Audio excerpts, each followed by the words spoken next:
Monsoon का मौसम था। हवा में नमी भरी हुई थी। बारिश की बूंदें रमेश काका की सफेद वर्दी से चिपकी हुई थीं, जैसे वो अपनी जानी पहचानी गलियों में साइकिल चला रहे थे। 40 ईयर्सों से बारिश हो या धूप, वो अपने शहर के लोगों को चिट्ठियां पहुंचाते आ रहे थे। हर चिट्ठी में एक कहानी थी, एक राज था, एक रिश्ता था। कल वो अपना बैग टांग देंगे, एक डाकिया के रूप में उनका समय पूरा हो जाएगा। जैसे ही वो उस दिन की डाक छांट रहे थे, एक छोटा सा फीका लिफाफा उनकी नजर में आया। पता धुंधला था, स्याही समय और मौसम की मार से धुंधली हो गई थी। यह एक बच्चे की लिखावट थी। अक्षर असमान थे, एक बेबस उम्मीद से भरे हुए। उत्सुकतावश रमेश काका ने धीरे से लिफाफा खोला। चिट्ठी ईयर्सों पहले की थी।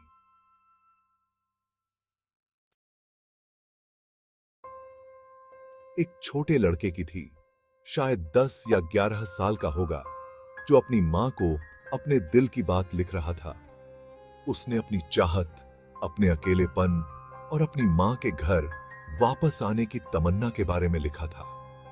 पत्र अचानक समाप्त हो गया, अधूरा, जिससे रमेश काका के गले में एक गांठ और उनके दिल में एक गहरा दुख रह गया। रमेश काका ने चिट्ठी फिर से पढ़ी। हर शब्द उनके दिल पर चोट कर रहा था। बच्चे की भावनाएं, उसकी मासूम याचना उनके दिल में उतर गई। वो लगभग उस बच्चे की आवाज सुन सकते थे। जो ही आई ये सियोसा है, ऐसी चाहत से भरी थी, जो उनके अपने बचपन की याद दिलाती थी, जो उन्होंने अपने माता पिता से दूर बिताया था। अधूरा खत, प्यार के लिए एक भूली हुई पुकार, एक मिशन बन गया। रिटायरमेंट तो इंतजार कर सकता था। रमेश काका उस बच्चे को खोजने की, उस चिट्ठी को पहुंचाने की चाहत को खुद से दूर नहीं कर सके, जो वो जानते थे कि एक बच्चे के दिल की गहराई से लिखी गई थी। पता जो मुश्किल से दिखाई दे रहा था, आशा की एक किरण दिखा रहा था। यह एक छोटा सा विलेज था। बस से एक दिन की यात्रा हिमालय की तलहटी में बिसा हुआ। उस रात रमेश काका को नींद नहीं आई। बच्चे के शब्द उनके कानों में गूंजते रहे। वो जानते थे कि जब तक वो उसे ढूंढ नहीं लेते, जब तक वो उस चिट्ठी को नहीं पहुंचा देते, जो शायद एक मां के प्यार की चाबी थी, तब तक उन्हें चैन नहीं आएगा। जैसे ही सुबह हुई, उन्होंने एक छोटा सा बैग पैक किया, चिट्ठी को सुरक्षित अंदर रखा। एक किरण जो उन्हें एक भूले हुए वादे की ओर ले जा रही थी। बस का सफर लंबा और थका देने वाला था। रमेश काका, जो अपनी साइकिल और अपने शहर की जानी पहचानी सड़कों के आदी थे, को थोड़ी शंका होने लगी। क्या होगा अगर वो उस बच्चे को नहीं ढूंढ पाए? क्या होगा अगर पता उन्हें गलत जगह ले गया? लेकिन फिर वो चिट्ठी को निकालते, बच्चे के शब्द उनके हौसले को बढ़ाते। उन्होंने उस बच्चे की कल्पना की, जो अब एक जवान आदमी होगा।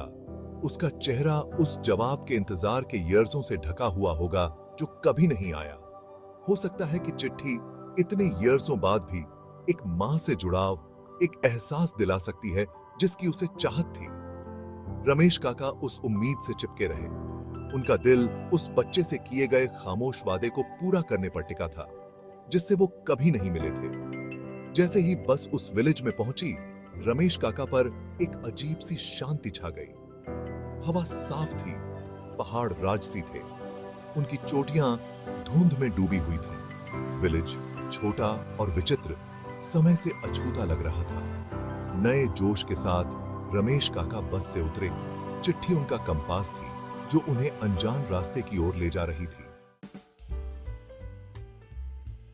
विलेज में चहल पहल थी। बच्चे गलियों में खेल रहे थे। उनकी हंसी पहाड़ों की ताजी हवा में गूंज रही थी। औरतें, जिनके चेहरे पर समय और मेहनत की झुर्रियां थीं, कुएं के पास बातें कर रही थीं। उनकी रंगीन साड़ियां पहाड़ों के फीके रंगों के बिल्कुल विपरीत थीं। रमेश काका बरगद के पेड़ की छाया में बैठे कुछ बुजुर्गों के पास पहुंचे। उनके चेहरे ज्ञान से भरे हुए थे। झिझकती हुई मुस्कान के साथ उन्होंने उन्हें पता दिखाया। उनका दिल उम्मीद से धड़क रहा था। बुजुर्ग आपस में घुल मिल गए। उनकी फुसफुसाहट दोपहर की गर्मी में धीमी गूंज रही थी।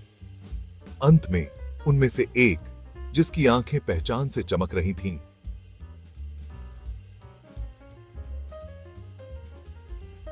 ने विलेज के बाहरी इलाके में एक छोटी सी झोपड़ी की ओर इशारा किया। यह शांति देवी का घर है, उसने कहा। उसकी आवाज उम्र के साथ कर्कश हो गई थी। पर उसका बेटा, वो बहुत पहले चला गया। कहते हैं शहर चला गया। निराशा रमेश काका पर छा गई। क्या वो इतनी दूर कुछ नहीं पाने के लिए आए थे? लेकिन बुजुर्ग के अगले शब्दों ने उम्मीद की एक किरण जगाई। पर शांति देवी, वो अभी भी वहीं रहती है, उसे पता होगा। आभारी भाव से सिर हिलाते हुए रमेश काका शांति देवी के घर की ओर चल पड़े। कंकड़ पत्थरों से भरा और जंगली फूलों से सजा रास्ता उन्हें एक साधारण से घर तक ले गया, जिसकी दीवारों पर फीका नीला रंग था। उसने धीरे से दस्तक दी। उसका दिल उसकी छाती में तेजी से धड़क रहा था।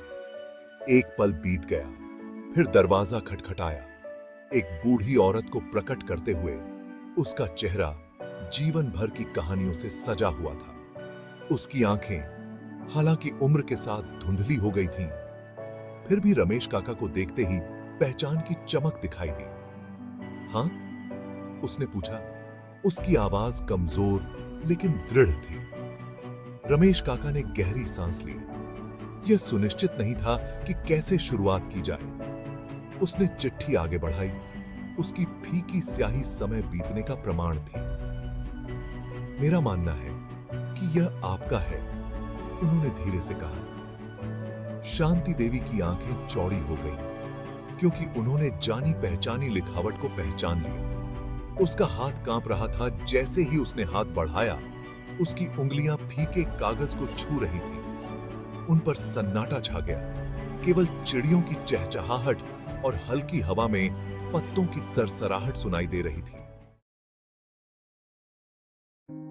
जैसे ही शांति देवी ने चिट्ठी पढ़ी, उसकी आंखों में आंसू आ गए। यर्ज़ों पिघल गए और वह उस दिन वापस चली गई जब उसका बेटा शहर के लिए रवाना हुआ था।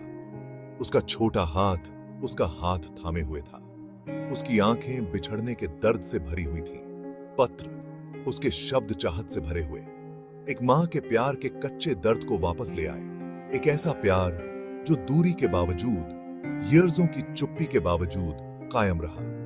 रमेश काका उसे देखते रहे। उनका दिल एक गहरे दुख और शांति की एक अजीब सी अनुभूति से भर गया। उसने वो किया था जो उसने करने की ठानी थी। उसने अतीत का एक टुकड़ा, एक मां के दिल का एक अंश, उसके असली मालिक को वापस दे दिया था। उस पल समय मानो थम गया। बिछड़े हुए वर्षों को एक साधारण से पत्र ने पाट दिया, जो मानवीय संबंधों की स्थायी शक्ति का प्रमाण था। जब शांति देवी ने आखिरकार ऊपर देखा, तो उसकी नजर रमेश काका से मिली। उनके बीच एक मौन समझ पैदा हुई। शब्दों की जरूरत नहीं थी। समय के पार एक पुल, पत्र ने बहुत कुछ कह दिया था।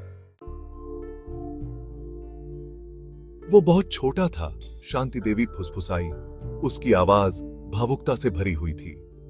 उसने मुझे बहुत याद किया। रमेश काका ने सिर हिलाया, उसके दर्द की गहराई को समझते हुए। उन्होंने अपने द्वारा वितरित किए गए अनगिनत पत्रों में अलगाव के दर्द, लालसा के दर्द को देखा था। हर चिट्ठी में एक कहानी थी, एक जिया हुआ जीवन था, एक रिश्ता था। वो अब शहर में रहता है, शांति देवी ने आगे कहा। उसकी आवाज में ताकत आ रही थी। वो एक लेखक है, जैसा वो हमेशा से बनना चाहता था। उसने रमेश काका की तरफ देखा। उसकी आंखें कृतज्ञता से भरी हुई थीं। धन्यवाद, उसने कहा। उसकी आवाज कांप रही थी। मुझे यह लाने के लिए धन्यवाद। जैसे ही रमेश काका बस स्टॉप पर वापस जा रहे थे, वो इस भावना को दूर नहीं कर सके कि वो किसी खास चीज का हिस्सा रहे हैं। उन्होंने एक पत्र की शक्ति देखी थी, समय और दूरी को पार करने की उसकी क्षमता, पुराने घावों को भरने और फीकी यादों को फिर से जगाने की।